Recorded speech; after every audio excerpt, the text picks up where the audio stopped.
बिस्मिल्लाहिर्रहमानिर्रहीम। अस्सलाम वालेकुम। मेरा नाम प्रोफेसर ज़हरा असलम और मैं आपकी कंप्यूटर टीचर। स्टूडेंट्स, आज हम सी लैंग्वेज का चैप्टर नंबर 9 स्टार्ट करेंगे, जिसका नाम है एलिमेंट्स ऑफ सी। एलिमेंट्स का मतलब है अज्जा, जिससे मिलकर कोई चीज़ बनती है।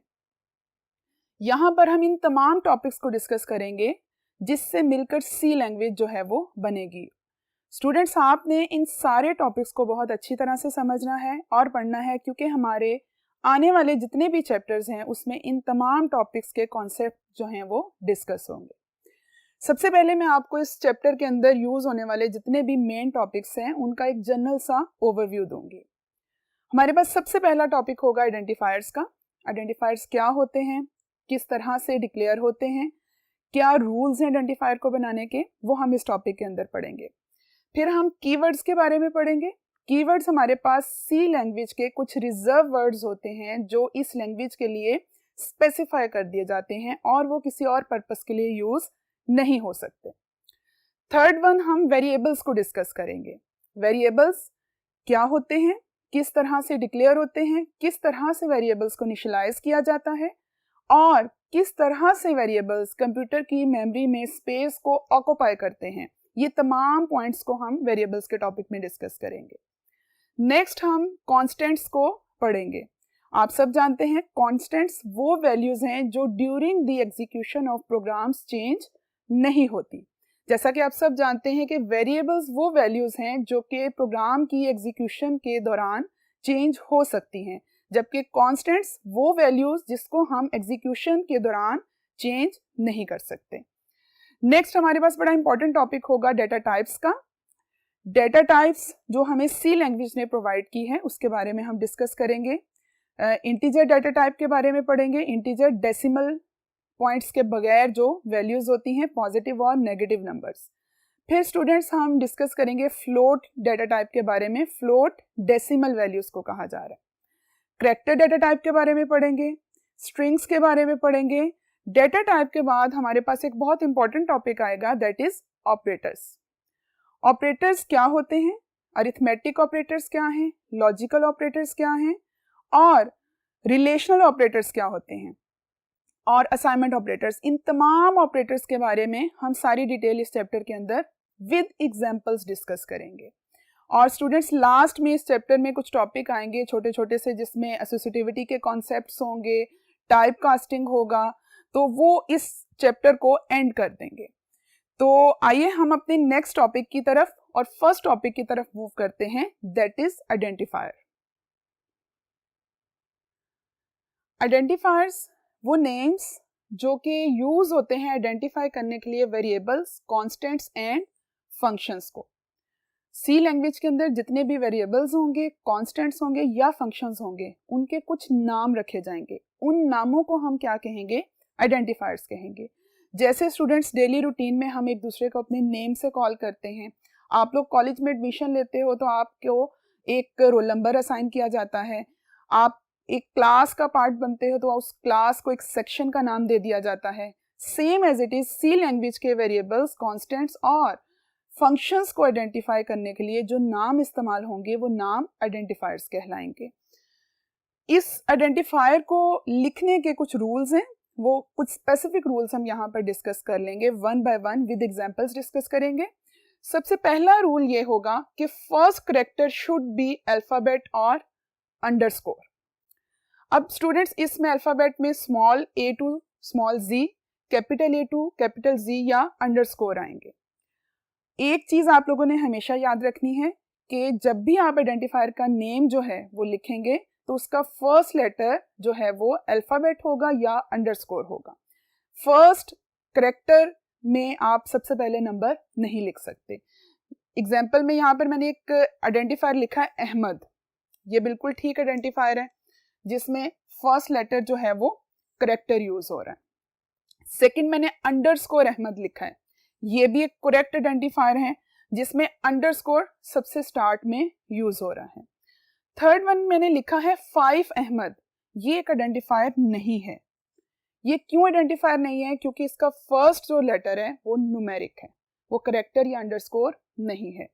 नेक्स्ट वन हम ये कर सकते हैं कि हम अहमद 5 लिख सकते हैं, ये हमारा एक करेक्ट आइडेंटिफायर कंसीडर होगा। तो होपफुली आपको फर्स्ट रूल की समझ आ गई होगी, जिसमें क्या है कि first character should be alphabet और अंडरस्कोर। सेकेंड रूल स्टूडेंट्स क्या है कि upper case and lower case letter C language में आइडेंटिफायर्स को बनाते हुए क्या होंगे, डिस्टिंक्ट होंगे। डिस्टिंक्ट का मतलब है मुख्तलिफ। यहां पर एग्जाम्पल में देखिए, मैंने कैपिटल लेटर्स में अली लिखा है, उसके बाद मैंने अली ही लिखा है लेकिन इसका फर्स्ट लेटर कैपिटल रखा है। थर्ड वन भी मैंने अली लिखा है लेकिन तीनों लेटर्स स्मॉल लेटर्स में लिखे हैं। अब अगर हम आइडेंटिफायर्स के पॉइंट ऑफ व्यू से देखें तो ये तीनों डिफरेंट या डिस्टिंक्ट आइडेंटिफायर होंगे सी लैंग्वेज के पॉइंट ऑफ व्यू से, अपर केस और लोअर केस लेटर, क्योंकि आपने चैप्टर नंबर 8 में भी पढ़ा है कि सी जो है वो एक केस सेंसिटिव लैंग्वेज है, इसमें अपर केस और लोअर केस दोनों के मीनिंग जो हैं वो डिफरेंट होंगे। तो स्टूडेंट्स अब हम अपने थर्ड रूल की तरफ मूव करते हैं। थर्ड रूल में हमारे पास blank spaces are not allowed. Blank spaces ये स्टूडेंट अक्सर गलती करते हैं कि जब कोई सी का प्रोग्राम लिखते हैं या उसका कोई नाम रखते हैं, फॉर एग्जांपल एक स्टूडेंट प्रोग्राम बनाता है सी लैंग्वेज का और उसका नाम रखता है फर्स्ट स्पेस प्रोग्राम, ये स्पेस अलाउ नहीं है, ये आइडेंटिफायर के नेम में भी अलाउ नहीं है। बेसिकली एक प्रोग्राम का नेम भी हमारे पास क्या है, आइडेंटिफायर है जो स्टूडेंट लिख रहा है। हम प्रोग्राम के नेम में फर्स्ट प्रोग्राम डॉट सी लिखेंगे विदाउट एनी ब्लैंक स्पेस। आप सब लोगों को पता होगा, जैसा कि हम ईमेल एड्रेसेस जो है या ईमेल आईडीज बनाते हैं तो उसमें भी हमें ब्लैंक स्पेसेस को लिखना अलाउ नहीं होता। Same rule with C language identifiers के blank spaces are not allowed. Fourth rule हमारे पास है keywords are not allowed. Keywords reserve word हैं, आज ही के लेक्चर में हम कीवर्ड्स के बारे में भी डिस्कस करेंगे। रिजर्व वर्ड्स का मतलब है जो स्पेसिफाई कर दिए गए हैं सी लैंग्वेज के लिए। 32 कीवर्ड्स हैं और उन कीवर्ड्स को हम एज आइडेंटिफायर यूज नहीं कर सकते। फिफ्थ रूल हमारे पास है आइडेंटिफायर की length is not more than 31 characters, कि जो आप आइडेंटिफायर का नेम लिखेंगे उसके फर्स्ट 31 कैरेक्टर जो हैं वो रिकमेंडेड हैं और नेक्स्ट जो भी कैरेक्टर्स होंगे उनको कंपाइलर इग्नोर कर देगा। आप मैक्सिमम कैरेक्टर्स में नेम लिख सकते हैं लेकिन रिकमेंडेड कितने हैं, 31 कैरेक्टर्स हैं। ओके स्टूडेंट्स, इस एग्जांपल के अंदर देखिए मैंने 26 लेटर्स लिखे हैं A to Z और उसके बाद 1 2 3 4 5 6 7 8। इसमें अगर हम फर्स्ट 31 कैरेक्टर्स को काउंट करें तो वो हमारे लेटर नंबर 5 तक बनेंगे। इसके बाद एक और आइडेंटिफायर का मैंने नेम लिखा है मोर देन 31 कैरेक्टर, वो भी A to Z 1 2 3 4 5 6 7 8 9।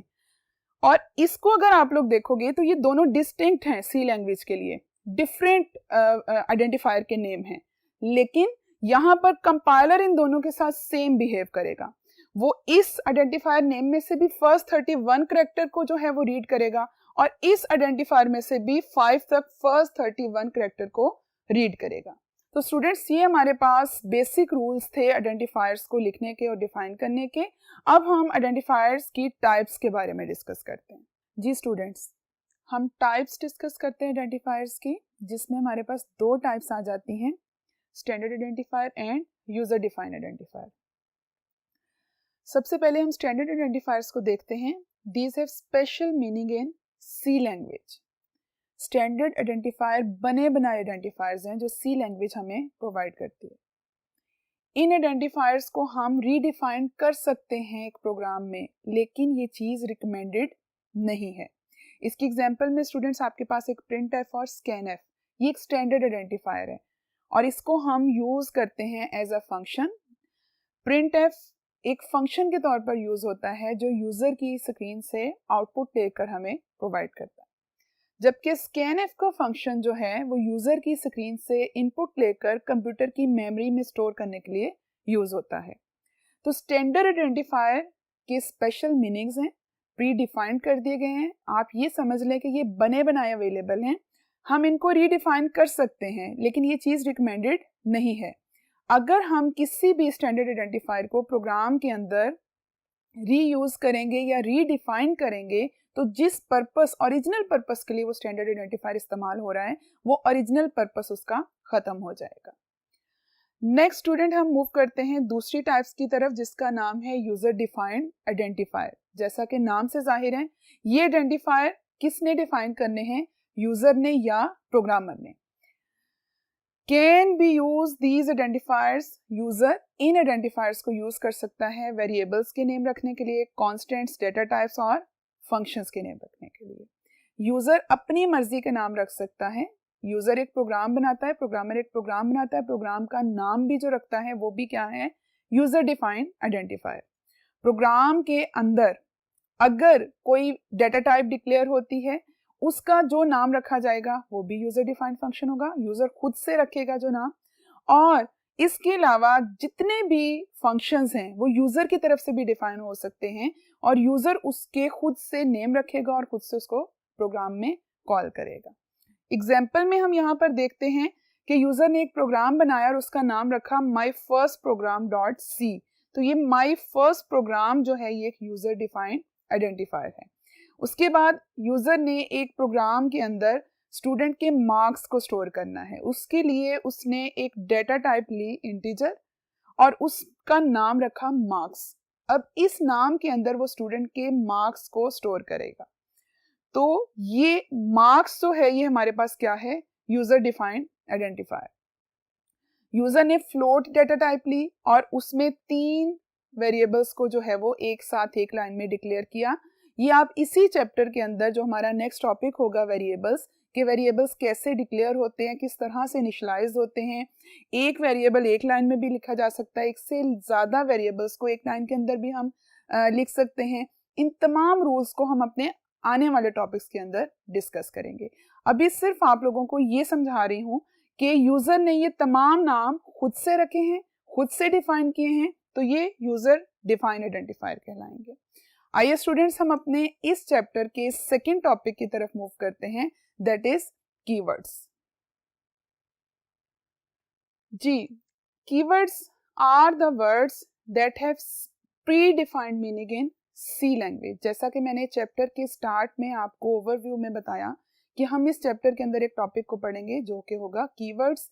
कीवर्ड्स कहते हैं रिजर्व वर्ड्स को, जो रिजर्व कर दिए गए हैं, स्पेसिफाई कर दिए गए हैं सी लैंग्वेज में, और जो उनका पर्पस है वो बस उसी पर्पस के लिए इस्तेमाल हो सकते हैं। हम उस पर्पस के अलावा कीवर्ड्स को कहीं और इस्तेमाल नहीं कर सकते। सी लैंग्वेज हमें 32 कीवर्ड्स जो है वो प्रोवाइड करती हैं, और स्टूडेंट्स जितनी जल्दी हो सके आप ये 32 कीवर्ड्स याद कर लीजिएगा, क्योंकि आपके जितने भी प्रोग्राम्स होंगे उसके अंदर भी इनका इस्तेमाल है। मैं यहाँ पर एग्जांपल्स में कुछ कीवर्ड्स आप लोगों से शेयर करूंगी। MCQ यहाँ पर बहुत इंपॉर्टेंट बन जाते हैं, नंबर ऑफ कीवर्ड्स आप लोगों से पूछ लिए जाते हैं, तो कुछ पॉइंट्स तो होते हैं वो आप लोग साथ साथ अपनी बुक पर भी हाईलाइट करते जाया करें। 32 कीवर्ड्स हैं और इनके प्री डिफाइंड मीनिंग है सी लैंग्वेज के अंदर। Keywords can not be used और redefined for any other purpose. ये बात भी मैंने आप लोगों से पहले डिस्कस कर ली है कि हम इनको रीडिफाइन या रीयूज नहीं कर सकते अपने प्रोग्राम में किसी भी और पर्पस के लिए। इन 32 वर्ड्स का जो पर्पस सी लैंग्वेज हमें बता रही है उसी लैंग्वेज के अकॉर्डिंगली हम इनको यूज करेंगे, इसके अलावा हम इनको यूज नहीं कर सकते। यूजर इनको यूज करता है स्टोर करने के लिए और एक्सेस करने के लिए data from various memory locations. Different memory location से डाटा को लेना मींस एक्सेस करना, और डिफरेंट मेमोरी लोकेशंस पर डाटा को स्टोर करना, इस पर्पस के लिए कीवर्ड्स यूज होंगे। यहाँ पर कुछ कीवर्ड्स मैंने लिखे हैं जिसमें auto, long, int, do, break, double, short, for, float. इसी तरह 32 कीवर्ड्स हैं जो रिजर्व वर्ड्स हैं। आप लोग अगर इसको याद करोगे तो आपके MCQ के कॉन्सेप्ट भी स्ट्रॉन्ग हो जाएंगे। तो स्टूडेंट्स, हमारा आज का टॉपिक यहाँ पर ख़त्म होता है। उम्मीद है आपको आइडेंटिफायर्स की टाइप्स की और कीवर्ड्स की समझ आ गई होगी। इंशाल्लाह आपसे नेक्स्ट लेक्चर में मुलाकात होगी। तब तक के लिए आप अपना ख्याल रखिएगा। अल्लाह हाफ़िज़।